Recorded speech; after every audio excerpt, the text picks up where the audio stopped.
Hi everyone, and welcome to the Chrissy B Show, your TV program for all things related to mental health and well-being. Now, we're all part of teams at some point in life, whether that's at home, work or in sport. And today, one of the types of teams we'll be speaking about are those at work, with the help of our resident business expert, Mark Wright. Now, last time Mark was on the show, we heard his tips on how to start a winning business. But say you've done that and you're in need of support. Well, you need to build the right team, and Mark will be giving me his top tips on building a successful team to move your business forward. We'll also be joined by Helena Chard, who'll be telling us all of the good news in this week's Behind the Fame. We'll be showing you how we got on when we visited Brussels to dine in the sky. Then at the end of the show, I'll be giving you my tips on how you can build a good team of supportive friends. According to research undertaken by CB Insights, not having the right team is the third most common reason behind startup businesses failing. Up to 60% of work teams fail with lack of planning, support, resources and clarity being the main contributing factors. The success of any team relies on effective collaboration, and it's no different in the workplace. When employees fail to work together, then goals become more difficult to attain and the workplace environment can become negative and disruptive. So how are you getting the right team together? Well, we checked Twitter to find out. Susan Gilbert quotes Steve Jobs saying, "Great things in business are never done by one person, they're done by a team of people." Adrian Bunter says, "The areas I also focus on most at the early stage. I want to see business intelligence in the team as well." HR heads ask, when asking an entrepreneur about their business, they always forget to mention their HR team. Should this change? Savage Hippie says, "Teamwork makes the dream work." Gary says, "To be successful, teamwork is not an option but a necessity.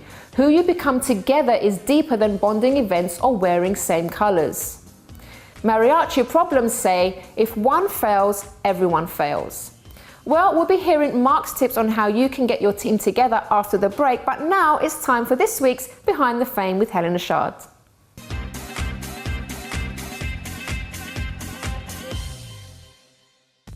Welcome to the show, Helena. Thank you, Chrissy. Always a pleasure. Let's tell the viewers about our lovely cake of the week, because this is from the Abigail Bloom Cake Company from Clerkenwell, London, and it's a delicious carrot cake with orange curd and vanilla bean cream. So That's thank beautiful. you very much. Abigail, looks lovely, doesn't Stunning. it? Really We'll be trying stunning. that a bit later This on. is like bone china. But first, focus, Helena. First, we have the Behind the Fame. Behind the Fame. With the lovely Helena Chard. Thank you so much. So I always what love good news sharing are you going this to share? news with you, I know. with everybody. I love it. So, Sharon Osbourne and Ozzy Osbourne have renewed their vows, their wedding vows, which is great after 35 years. Yes. Ozzy's been naughty and has vowed to clean himself. Well, actually, he's a sex addict and he's had therapy, and they realise they absolutely love each other, and Sharon's more in love with Ozzy than ever before, so it's all fabulous. I do hope it works out. I do too. I mean, it's been so long, and I think it's beautiful, isn't it? I mean, it's been such a long time. Also, Katie Price and Kieran Hayler, not quite the same, but again, they've renewed their vows. They haven't been together as long, but it's great to see that people are trying to stay together and working out their problems, which is fabulous. Also, a fun bit for me, I love iconic design, which is fantastic. So, the good old-fashioned red telephone box. Oh yes, which I do love. So, they're being turned into smartphone shops. Oh, so they're opening something. I know you're thinking, how small? Yeah, a tiny little thing like that. How does that work out? It's Love Phone's introducing 30 into London, and basically you can go and have your smartphone fixed, charge it. There's a free Wi-Fi. It's just a little place where you can just go and get things done. But I suppose if you think about, yeah, I suppose if you've got little bits wrong, they're very small, aren't they? When you think about iPhones, if you carry all the bits and pieces around, so you'll have like one person that's it's something like a shop front. Okay, yeah, good work. And it's something like £300 a month, which sounds a lot, but actually, if you think about a shop front, how much it costs, it's true. It's pretty good. Anyway, so I was excited about that. Yes. Prince William, Prince Harry, again, they have been presenting the Diana Awards to amazing youths, and there's been so many things going on, but this was lovely. They hosted a tea party, and it was for something like 850 children who've lost a parent through serving in the armed forces. So the whole idea was to make it fun and for charities all to meet and to just chat, which was lovely. And Harry, as usual, had a lovely speech saying how fabulous they all are, and everyone's thinking about them, because obviously they've lost their mum as well, so everyone can... They understand. Yeah, they understand, which is really great.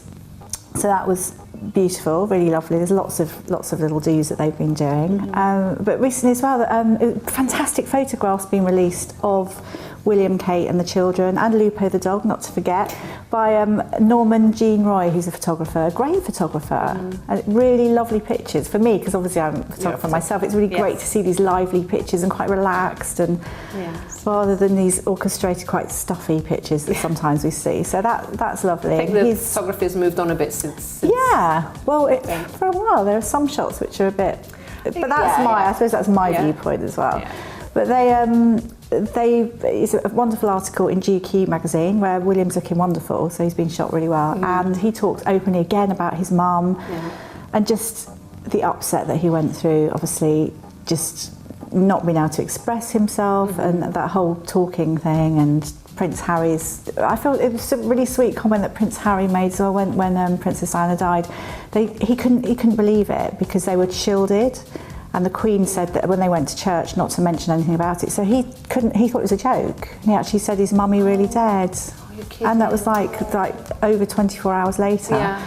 So it's amazing how far on we are, because obviously you can't just leave children like that. You've got to communicate. You don't just cut things off. But I mean, people do what they think's right.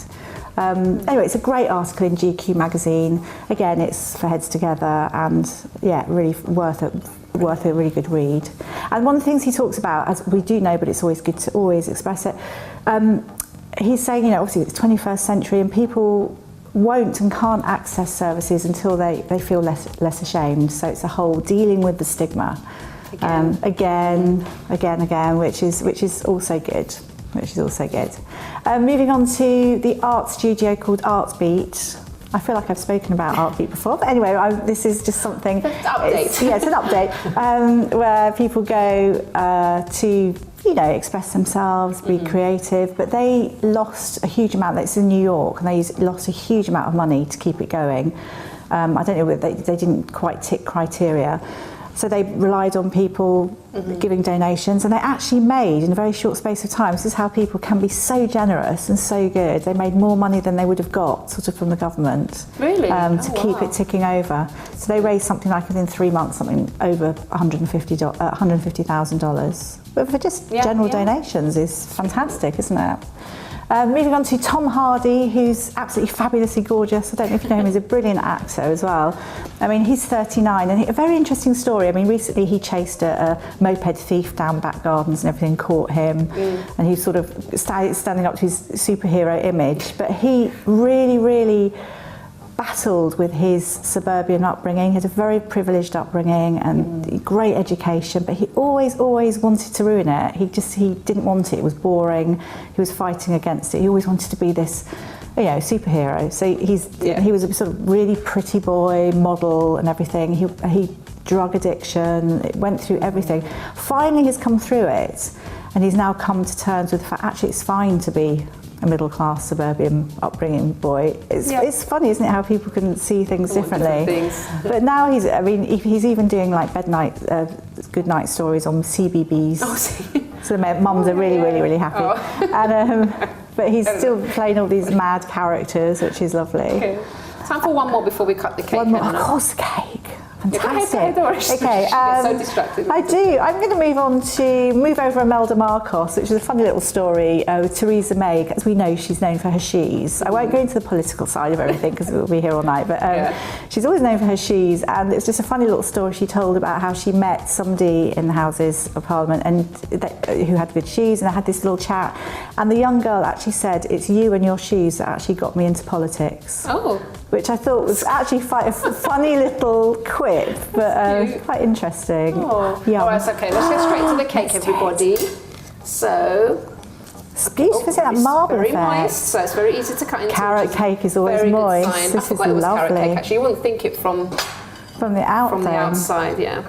Okay, where's your plate, Helena? Helena? Carrot cake with a twist. The lovely Helena Chard always gets the first piece. I'm very privileged. She just brings us all this fabulous news. Okay, thank this is really you. hard to take out. I'll hold the base. No, hold on.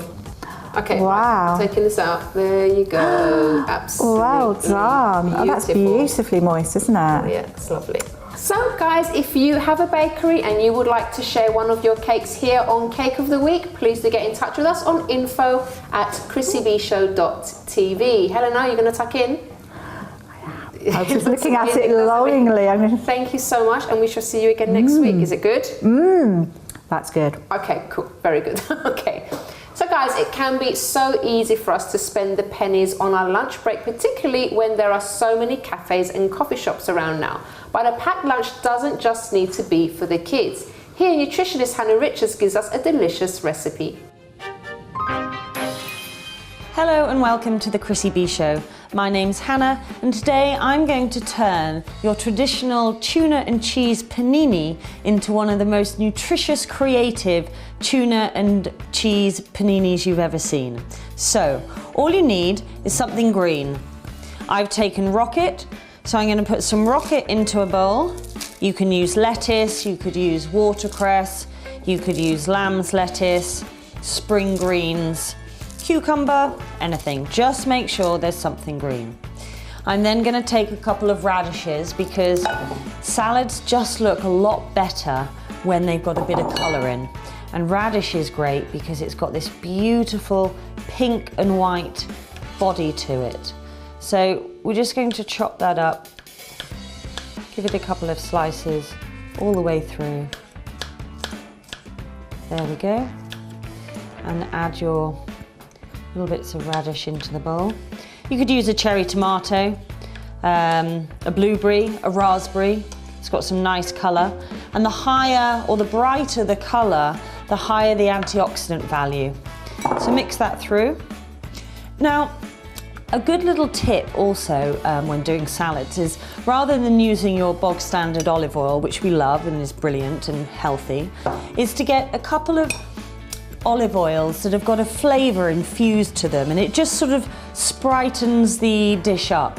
So today I'm going to use orange, and you can get them in your supermarkets. Basil is one of my favourites as well.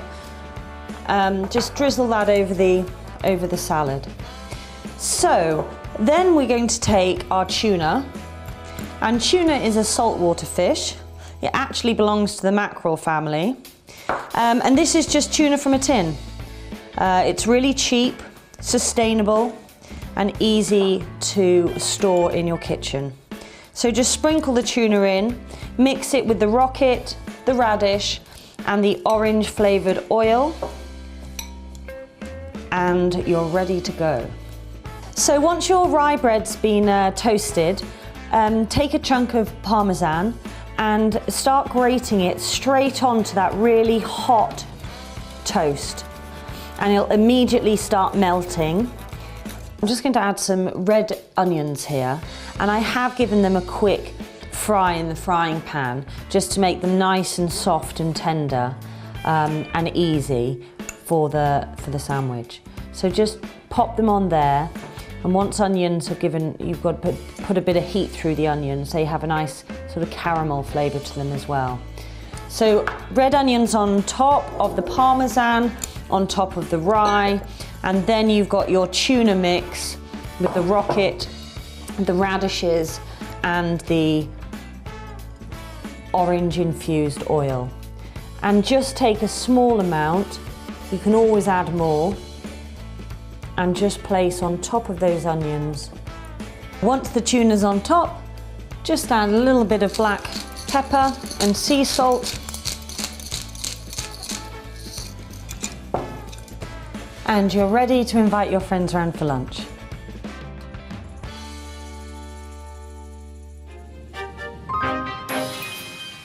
This cake, by the way, is absolutely amazing. Thank you so much for supplying this cake for us. Anyway, after the break, we have business expert Mark Wright on, who'll be giving his tips on how to build a successful business team, and we'll see how teamwork applies to sport as well as business in the Mental Health Channel video, Just Breathe. But first, how many gold medals did Team GB get in the London 2012 Olympics? Was it A, 55, B, 65, or C, 75? Find out after this break.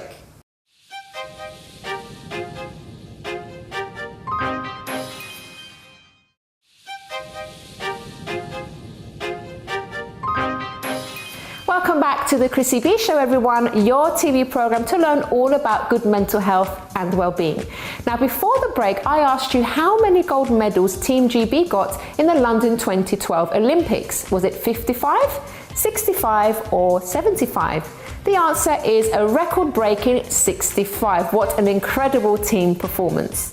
Well, now I'm delighted to have our second business section with Mark Wright. Last month we heard Mark give his tips on how to formulate a successful business, and if you missed that, you can head over to our YouTube channel to see it there. So now we are moving on to the next stage in the business journey and looking at ways to build a successful business team. Let's take a look at what Mark has to say. Hi everyone, it's Mark Wright here with my top tips for creating the perfect business team. My tip number one is treat everyone like an individual.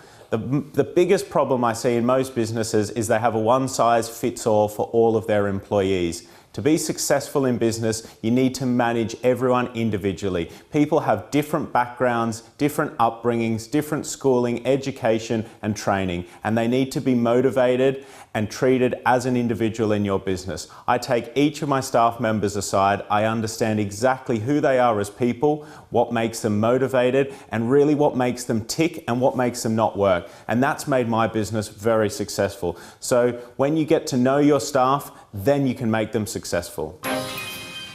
Tip number two is to provide adequate training and development for all of your employees. Most people are worried that if they provide too much training and too much development for their staff, they'll go and set up their own shop. Well, what if you don't provide them training and development and they stay in your shop? So be really concerned about how you're training and developing your staff so they can provide the best service and development to your customers, and then be a great reflection on your business. Tip number three is don't fear feedback. Most business owners are so worried that their staff are going to say bad things to them about their own company and they won't like to hear it. That's because they don't want to fix it. Don't worry about what your staff are going to say bad to you, because if it's bad, they're already saying it to other people and you prefer it to be you. So get your staff in, get the feedback, good and bad, about your business, because if you're aware of it, you can fix it. Tip number four is have a common goal. I'm a big one for personal development and setting goals for yourself to be successful in business and life. But just like personal development, you need for your business development a common goal. If you would go and ask any of my staff what our common goal is, it's to be the UK's top digital marketing company, and every one of my staff is told that on their first day, and they know that's our common goal. People need goals to work towards, because if you don't have them, you can't hit them. Tip number five is opportunity. People want to work in a business where they have opportunity.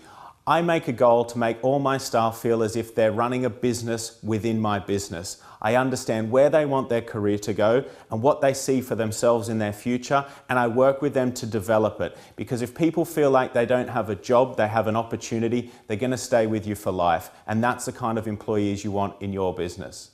So they're my top tips for creating a great business team. Now it's back to you, Chrissy. Cheers. So thank you very much to Mark Wright. Well, teamwork is hugely important, not just in business, but in many different walks of life, none more so than in sport. In this video by the Mental Health channel, University fresher Beth finds the support she needs amongst her water polo team, where she has fought to be captain. It just goes to show that there are leaders in all walks of life, and as Mark said earlier, it's important we stick to our goals. Let's take a look. When I first knew that I was coming to the University of Michigan, I was really excited. I was also really excited to play water polo for this team. But when I got to college, I wasn't, I guess, as prepared for the mental side of it. And then in the winter, it was like, okay, this is so overwhelming, way more than I was even prepared for. Just breathe.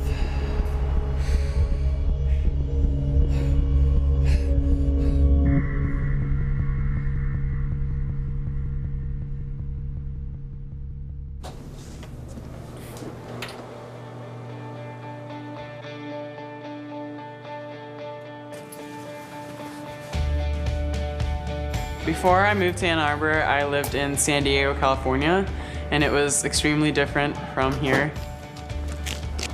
I wore flip-flops to high school every single day, so I had to buy actual shoes when I got here.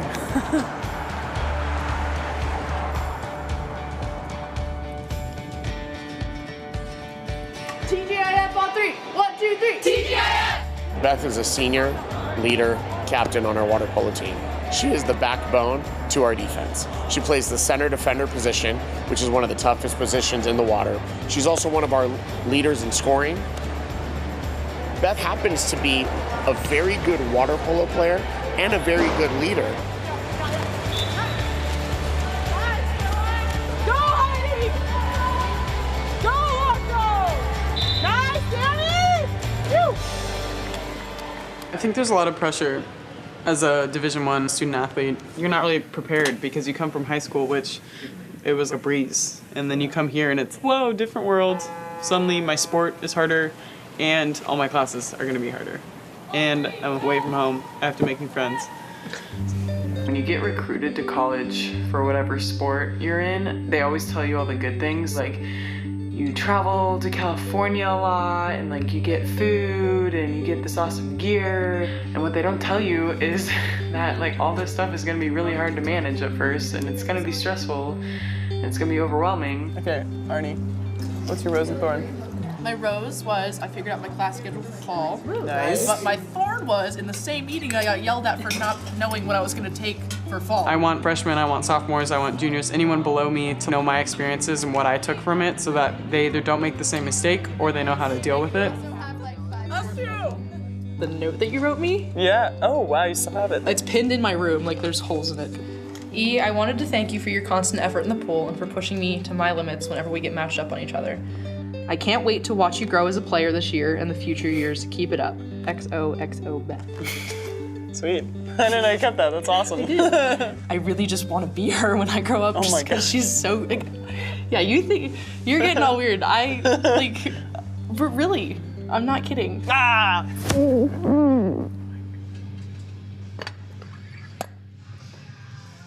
When I came here, I thought college was gonna be really awesome all the time, but it was hard knowing where my niche was and who I was gonna be hanging around. And so I ended up just hanging out with the team most of the time. I tried to impress the upperclassmen, like I tried to be this person that they could hang out with and want to be friends with, but that ultimately wasn't who I was. And I wanted to be really influential on the team. And so I thought if I was closer to them and if they, really liked me, then everything was gonna go smoothly. I got involved with drinking a lot, which wasn't helping with how I was feeling. It just kept pushing me lower and lower. I also had a really traumatizing experience my sophomore year where we were all out together. I was the youngest one with them, I think, and I had way too much to drink. They didn't tell me to stop, and they let me go home with some guy who eventually assaulted me. And so from then on I was I can't trust them, they don't support me as a person. And so that was the ultimate edge where I was I need to get out of this environment. The hardest for me is that I felt I couldn't talk to anyone and that no one wanted to approach me about it, which I understand it's a really scary subject. A lot of the time I was thinking about suicide because I just wanted to be done. Thinking about anything and being alive, it was a burden. I started seeing Barb Hansen, who is a counselor here, University of Michigan for student athletes. And so she sent me to a psychiatrist. Most likely I had anxiety the whole time. I had anxiety about how I would perform and my expectations for myself.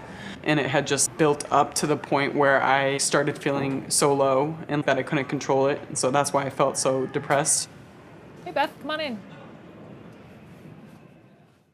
Many athletes do struggle to seek out help. I think part of that is because they just have that mentality of, I'm going to push through this, I'm going to tough it out, and that really has gotten them where they are and really helped them to be successful. But it's a little bit of a double-edged sword because sometimes they can wait too long to seek help and support and end up maybe in a more difficult situation or in a bit of a crisis. So you guys are coming to the end of season. Yeah. How's it going? It's getting a little more stressful because we're going to be gone every weekend in April, and we have finals. So I'm getting a little anxious about that, but I think it's more so that I'm graduating and this might be the last time I play the sport. Right, which is a huge change. Yeah. It's also like the looming future, I guess. Right, right. It's not necessarily bad anxiety, it just is. It's just there. Yeah, exactly. From this experience, I've definitely thought about pursuing a career like counseling or mental health psychology. I look at Barb and I'm like, I wish I could be a Barb for someone. Now, like, life is so precious to me and I love living. Lexi, come eat when you're awake. This is awesome. Your hair looks awesome. She like rolled over and was like, bacon! Danny, do you like blueberries in your pancakes?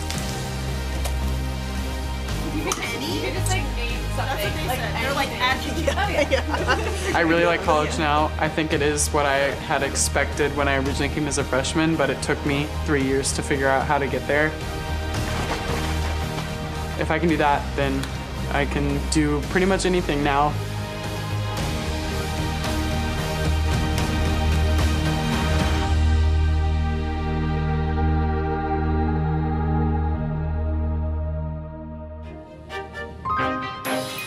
Thank you very much to the Mental Health channel for that video, and if you'd like to know more about them, please do head over to our website, chrissybshow.tv, and click on our contributors section.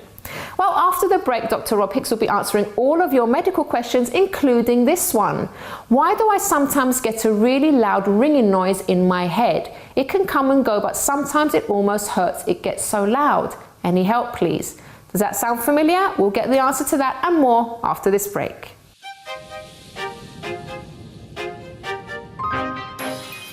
I'm Chrissy B, and my show is all about improving your mental health and being happy. Join me every Monday, Wednesday and Friday at 10 p.m. on my channel Sky 203.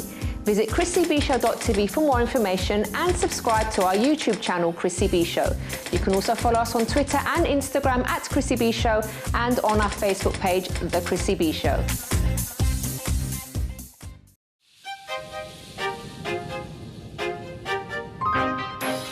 Welcome back to the Chrissy B Show, everyone, for the TV program that looks after your mental health, well-being and success. So now it's time for our weekly Doctor's Answers with our very own Dr. Rob Hicks. And if you have any questions for Rob, please do contact us on info@chrissybshow.tv. And don't be shy, because Rob answers absolutely anything, and all the obviously people are kept anonymous.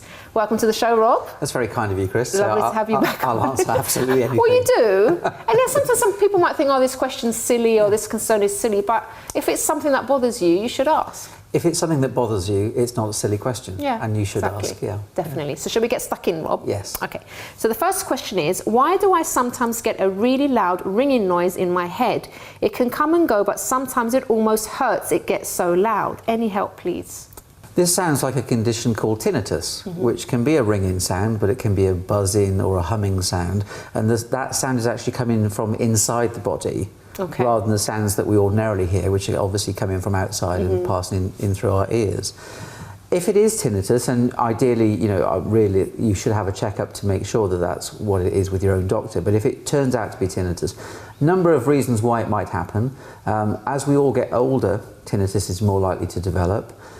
People who are exposed to loud noises, so whether that's through their work or by going to concerts, where the ears are not protected from these loud sounds, that can result in tinnitus. A build-up of wax in the ear can cause tinnitus, as can infection. And there are some medical conditions too, like Meniere's disease, which involves tinnitus, hearing loss and vertigo, So that could be responsible, or sometimes it's a side effect of medication. So when you see your doctor about this, your doctor will ask you a lot of questions and will review your medical history. And if it turns out to be tinnitus, then what you do is try and treat the underlying cause. So if it's an ear infection, you treat it. If it's earwax, you might soften it with some olive oil, and then the nurse might syringe the ears for you.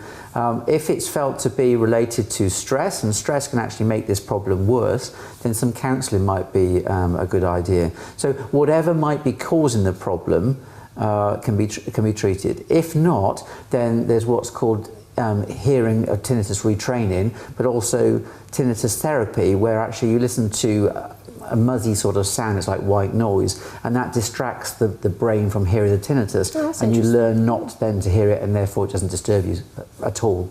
That's an interesting one. Wow, okay. Next question. I'm 17 years old and I have been wearing daily contact lenses for more than 5 years. I don't wear any glasses, but I have noticed small blood vessels in my eye. Are these normal? Well, the simple answer is they might be normal, but if you're noticing, if this person's noticing blood vessels, there's a very good chance that they may be dilated, they may be swollen, the blood vessels, and they may well be red. What are the likely causes if that's the case? Well, infection in the eyes, like conjunctivitis. Eye fatigue can cause the blood vessels to swell, allergies can cause the blood vessels to swell, or maybe overuse of the contact lenses is what's responsible. What I'd advise you to do is, one, leave the contact lenses out, and then pop along to your optometrist or indeed your GP to have your eyes examined. If you are also suffering with any pain or any discharge or any blurred vision, don't hesitate to go and get some medical advice, because that might represent a more serious problem. So those are things that I would hope that you go and do. Okay, so next question for Rob. My teenage son was just diagnosed with viral meningitis, and the doctors are saying that we can't use antibiotics because they're not effective in these cases. What other ways are there of treating it? Well, first of all, wish your son a speedy recovery, because meningitis is not a pleasant condition to have. Absolutely right. Antibiotics treat bacterial infections, not viral infections, but there are other things that can be given to your son whilst he is fighting the infection himself. So treatment of symptoms like painkillers for pain, antiemetics, which are anti-sickness tablets if he's feeling nausea or if he's vomiting a lot. Sometimes people will actually be given fluids through an intravenous line, a drip, to rehydrate them. They may be given oxygen, and sometimes steroid medication is used to reduce the swelling. But generally, in the vast majority of cases, the body fights this infection, in a matter of a couple of weeks. He should be feeling an awful lot better. But we wish him a very speedy recovery. I do hope so, yeah, definitely. And next question. My child was recently told he needs grommets to help his hearing. What exactly are they, and is the procedure safe? I've heard of that, but I don't actually know. Yeah, well, grommets are little plastic tubes. Okay. And what happens is in an operation, they're put into the eardrum, and the purpose of that is to help fluid that may have collected in the middle part of the ear to drain out, but also to help manage the air pressure within the middle part of that ear. Now, generally speaking, these are used when somebody's got what's called glue ear, which is essentially a build-up of fluid in the middle ear that often happens after an ear infection, and it can feel uncomfortable, but it also can impede a child's hearing. And if a child is young and learning about speech, then it can delay their speech development. It is a safe procedure. It's done under general anaesthetic, so your child will be asleep. It takes about 15 minutes. And so these little plastic tubes are put into the eardrum, and over the course of about 6 to 12 months, they actually work themselves free. As the eardrum is healing itself from the operation, you'll find that the grommets pop out. So bottom line is, if they're recommended, it's a safe procedure, it's a very common procedure, and the advice would be to follow the recommendation. Okay, thank you, Rob. Next question. My father has Alzheimer's disease and recently has suffered from bouts of seizures. I don't understand it. Is this something to do with his disease, or are we dealing with another problem? Well, the reality is that for people with Alzheimer's disease, up to 1 in 5 will also develop seizures. So it may be related, but what's important is that your dad is checked out to make sure the seizures are not occurring because of a secondary cause. So it might be that he's had a stroke, for example, that's gone unnoticed, or maybe that there's a type of tumour in the brain that's responsible, so that there's something else causing it. I would hope that it sounds actually that this is a relatively new thing, so I would hope that he's already been checked out, and then if further treatment is needed, then of course he can be given that. The other thing in the meantime is to make sure that the area where he lives is safe, because if he's going to have a seizure, what you don't want is him, when he does collapse, or if he should collapse, injuring himself, like banging his head. Okay, good advice there. Next question, Rob. I'm 18 years old and female. Lately, I have been having strong urges to go to the bathroom suddenly and frequently. Sometimes I feel like I can't control my bladder. What could be going on? Okay, well, this is a relatively common problem. One of the things that could be responsible for this is infection. It could be a bladder infection, it could be a sexually transmitted infection. So, for example, infections like chlamydia can cause this as one of the possible symptoms. And the other thing is it may be a fungal infection like thrush, because the irritation can sometimes make people want to pee more frequently. So, another cause, diabetes. One of the cardinal symptoms, the classic symptoms of diabetes, is wanting to pee more often than perhaps you'd expect. And also side effects of medication that you might be taking. So have a look at the information leaflet and see if that might be the case. But the bottom line here is you need to have a checkup. A urine sample needs to be checked, and certainly maybe some swabs taken as well if they're indicated. But again, don't be embarrassed. This is a really common problem, and actually, the sooner you get a diagnosis, the sooner you can be treated, and the sooner the problem's solved. Yes, back to normal. Yeah. And next question. This is an interesting one. Why do I get a cold when it's warm outside? It's been the hottest week of the year and I've had a runny nose. I don't understand why. Yeah, that's a very good question. And the simple answer is that actually the viruses, and there are many of them, that can cause a common cold are around all the year.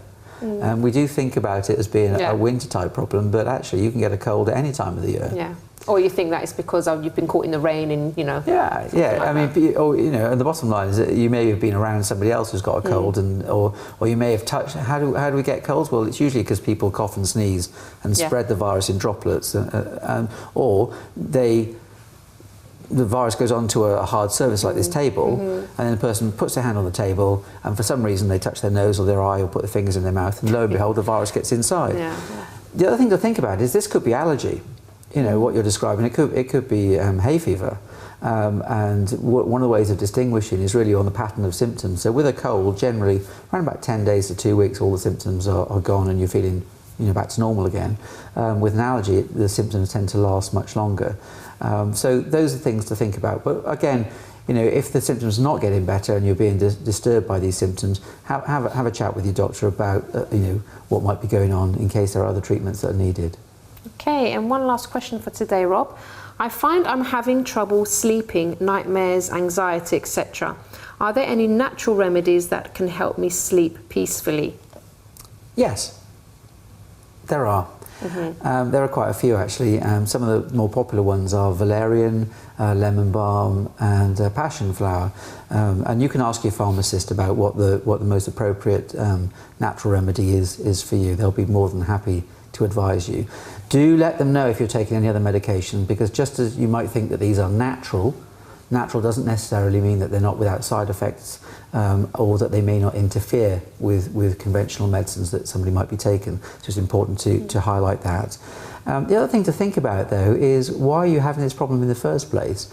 I think it would be a good idea to try and get to the bottom of why you're feeling anxious, why you're having the nightmares, and why you're not sleeping properly. And in the meantime, think about the sleep hygiene techniques that we've actually got a very good doctor's orders on sleep with the sleep hygiene techniques. So have a look at our website and check that out. And what we cover there are things like going to bed at the same time, getting up at the same time, making sure the bedroom is cool, quiet and relaxed enough to promote good sleep, and avoiding things like stimulants, so caffeine and nicotine before you go to bed. Those sorts of things. They're called sleep hygiene techniques, and they're really effective for many people. I mean, if it should be that these are symptoms of something like depression, and of course your GP will be able to advise you on treatment for that. So that might mean doing more exercise, it might mean counselling, or it might be antidepressant therapy. But don't suffer in silence. Have a think about those things and don't be frightened to ask for advice, as you've done tonight. Mm-hmm. Yeah, and I think that it's key what you said actually, Rob, about what is causing the anxiety and the nightmares. Because obviously, even if you try to treat this with natural remedies and you try and do all the sleep hygiene stuff, but if there's an underlying issue, that might help a bit, but it's not going to take the problem away completely. So it really is important to get to the root of the anxiety, of the nightmares in the first place, and then work from then. The other things will enhance the sleep at the end of the day, wouldn't it? Yeah. I'm going to bring a stethoscope for you next time. Yes, I think I should have one. I think I've earned one now, haven't I? You've just earned I read the questions so beautifully normally. Don't I, Rob? You do. Thank you so much for answering those questions. My pleasure. And we'll see you again next week for more Doctor's Answers. And guys, if you do have a question for our lovely doctor here, please do email us on info@chrissybshow.tv. Well, stay tuned, because after the break, I'll be giving you my top tips on how you can build a good team of friends and revisiting our Brussels day trip. But first, what's the ideal size of a business team? Is it A, between 1 and 4, B, between 5 and 9, or C, between 10 and 14? Tune in after the break to find out.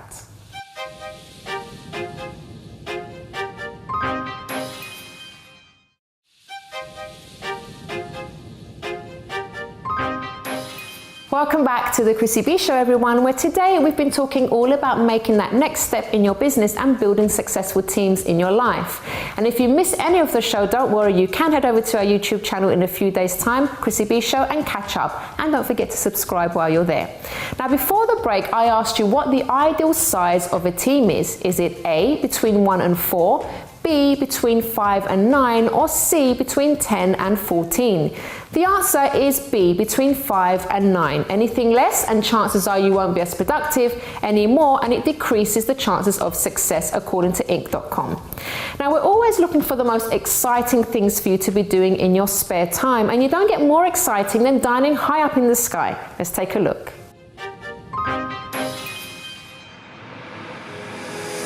Take me away from home. Show me all the places I've never known. Hi everyone, today we have been invited to the Atomium in Brussels for dinner in the sky. Jen, tell us more about it. Too excited starting already. We're going 50 metres up to eat. Have been to Views and eaten.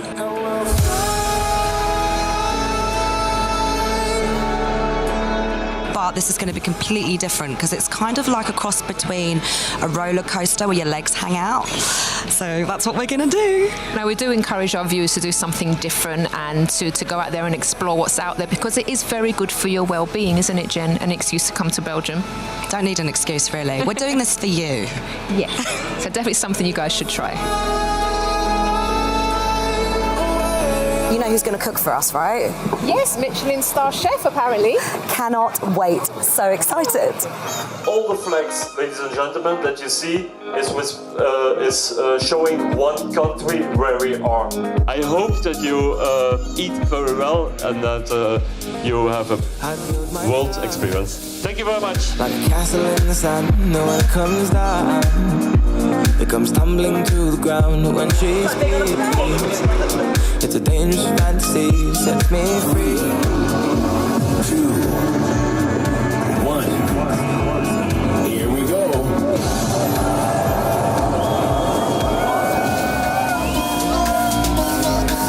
She sets me free, where I wanna be. She sets me free, where I wanna be.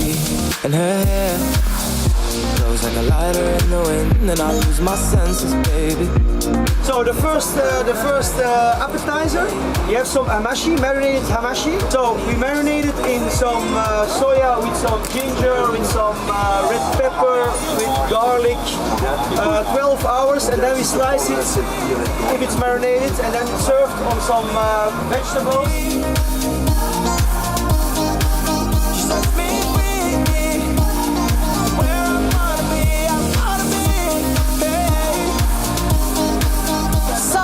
When did you realise that you had a passion for cooking? Oh, I started at my 19 years old. 19, okay. When I was 18, I didn't know what to do. I told my daddy, I say, what I have to do? And he said, what do you think about cooking? He say, cooking. I say, oh, what is this? How did you get involved with Dinner in the Sky? It's the third time I do it, actually. Yeah? Yeah. Okay. And now, this year is a little bit special here because we are 10 chefs together at the same time, so it's a little bit it's special, it's different. Yeah. And what's it like cooking in the sky? It's complicated. It's complicated because, you know, like now the weather is not good and so it's a little bit windy, but it's another experience, it's a nice experience. She sets me free, where I wanna be. She sets me free, where I wanna be. Hey. She sets me free. Ladies and gentlemen, we hope you are enjoying your time on Dinner in the Sky. In a few moments, we'll be making our way back to the ground. Just before we do, please show your appreciation for the crew and your star chef. That was an amazing experience.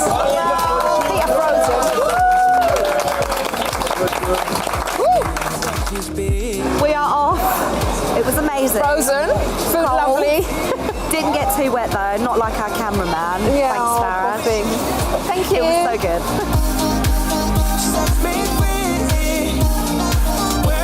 So everyone, we've just had an amazing experience having dinner 50 meters up in the sky. Jen, what did you think? Literally dinner in the sky. 50 meters I thought wasn't going to be that high though, but it actually was. And it was brilliant. It was enough. I was a bit nervous going up, but about 10-15 minutes later I was fine because I just got into the amazing food. It became the most natural thing in the world. So maybe next time we'll try the other ones around the world. About 70 different places, and there's one in London, so maybe see you there next time. All right, so let's go home.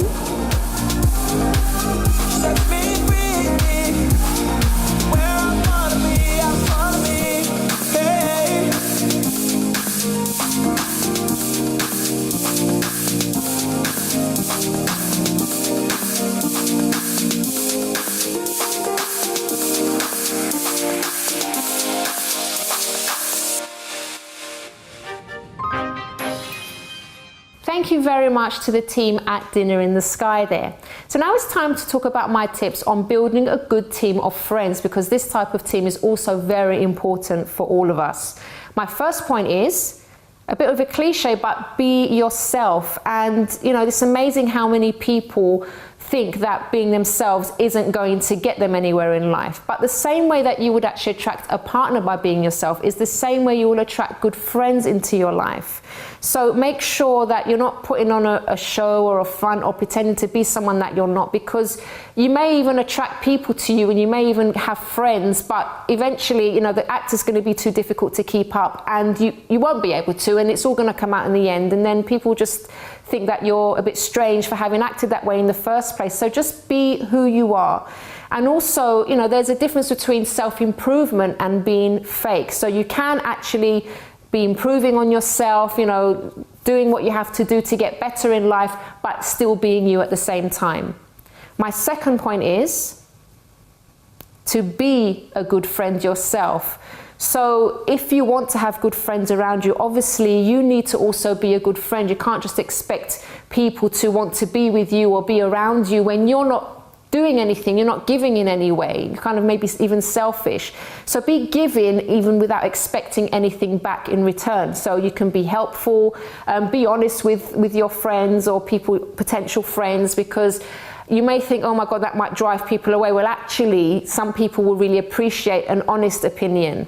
Also, be sensitive to their needs. So, for example, if you see that they're a bit stressed, could they do with maybe going out somewhere, knowing, you know, something that they need that would really help them to relax. You can be that kind of friend that can kind of tell when the person needs some kind of help and actually offer yourself to help them. My third point is to obviously know your boundaries. So do not smother your friends. No one likes to be smothered. Give them the space when they need it. Now, I know, I'm sure you've had those kind of friends where it's really nice at first, but then it just gets too much. I remember having a friend when I think I must have been in school, and literally she was a neighbour as well, but she would literally come round every single night, and it was just getting too much. I didn't have time to study. She was okay, we used to have a laugh, but she wasn't really, I would say, an encouraging friend. It was just a lot of sort of messing around and stuff. And I got really tired of it and really bored of it in the end. And I can't remember if I said anything at the end of it, but it just got too much. So, you know, you can kind of outstay your welcome sometimes. So be also sensitive. That's another way of being sensitive to a person's needs, knowing when, you know, when you should be there, when maybe you should give the person some space. And also, you don't need to know everything about each other. No best friends, normally they know everything, the ins and out of each other's lives and partners and things like that. But there has to be some kind of boundary. There has to be a place where, okay, I don't cross this line, especially when it comes to your friends' relationships. Yes, if they ask you for advice, you can give your opinion, but not kind of force your opinion on them and tell them what to do in their relationships. And my fourth point is, know when to move on. So sometimes, I don't know if this has happened to you, certain friends that you had maybe a few years ago, you kind of move on and you kind of change as a person, and you're different, and you're doing different things in your life, and maybe you kind of still keep that thing on, oh, we need to meet up with friends from the past. It's nice, but sometimes are you doing that just because you feel like you should, or you know, do you actually have anything in common? Because I was actually speaking to someone the other day, and she met up with a group of friends, and she was saying to me, it's like I was so bored sitting there with them. They were just talking about this stuff that I'm not interested in anymore, and I don't want to be like a snob, but I just didn't feel comfortable. And sometimes there are situations where you do need to move on. If, for example, you're seeing that friendship has kind of fizzled out, yes, you try to kind of revive it like you would a relationship, but there are times when those kind of friends that you had maybe in your college days, you don't really have anything in common anymore. Maybe they can even kind of drag you back in some aspects. So know when you should actually let some friendships go and actually create new ones as well to help you. Well, everyone, we have reached the end of today's program, but don't forget, if you have a story that you would like to share, maybe you'd like to contribute in some way to this show, or if you have a question or comment about our program, please do get in touch with us. You can email us on info@chrissybshow.tv. You can also tweet us at Chrissy B Show, or leave a message on our Facebook page, The Chrissy B Show. Until next time, bye-bye for now. Sorry, I need to put my hands on it somewhere. Can I help somehow?